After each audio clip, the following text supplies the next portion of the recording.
ఒక చిన్న లేత సొరకాయ తీసుకొని శుభ్రంగా తొక్క తీసి శుభ్రంగా కడిగి ముక్కలుగా చేసి పెట్టుకున్నా. వీటితోని ఇప్పుడు కూర చేసుకుందాం. స్టవ్ పైన బాండి పెట్టుకొని ఆయిల్ వేసుకుందాం మనకు సరిపోయేంత. ఇప్పుడు పోపు దినుసులు వేసుకుందాం. జీలకర్ర, ఆవాలు, శనగపప్పు వేసుకుందాం.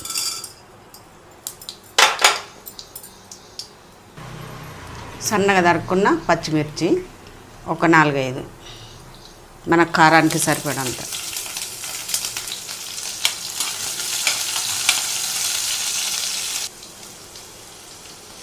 ఒక 4-5 వెల్లుల్లిని కొంచెం కచ్చపచ్చ దంచి వేసుకుందాం.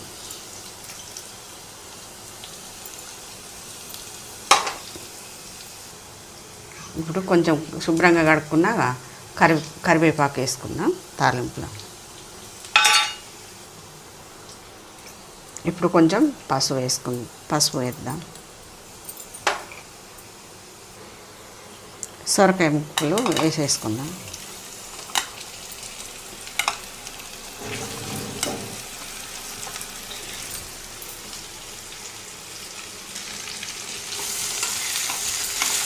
సొరకాయను మంచిగా తాలింపులో కలుపుదాం. కూర ఎంతవరకు ఉడికిందో చూద్దాం. ఇప్పుడు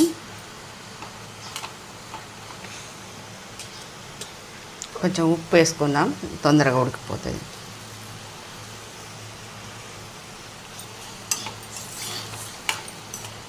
కలిపేసి మళ్ళీ మూత పెట్టుకుందాం.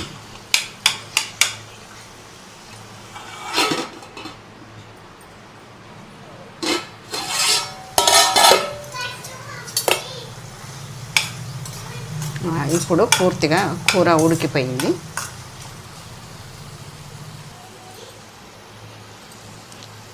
వేయించి నా నువ్వులు మెత్తగా పొడి చేసుకున్న ఈ పొడిని వేసేద్దాం. కొంచెం నువ్వుల పొడి చల్లుకుందాం.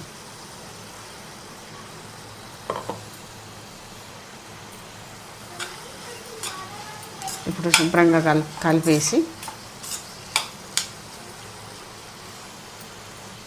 ఇప్పుడు కొంచెం సన్నగా తరిగిన కొత్తిమీర ఆకు వేసేసుకుందాం. ఇప్పుడు కూర మొత్తం ఉడికిపోయింది. ఈ కూర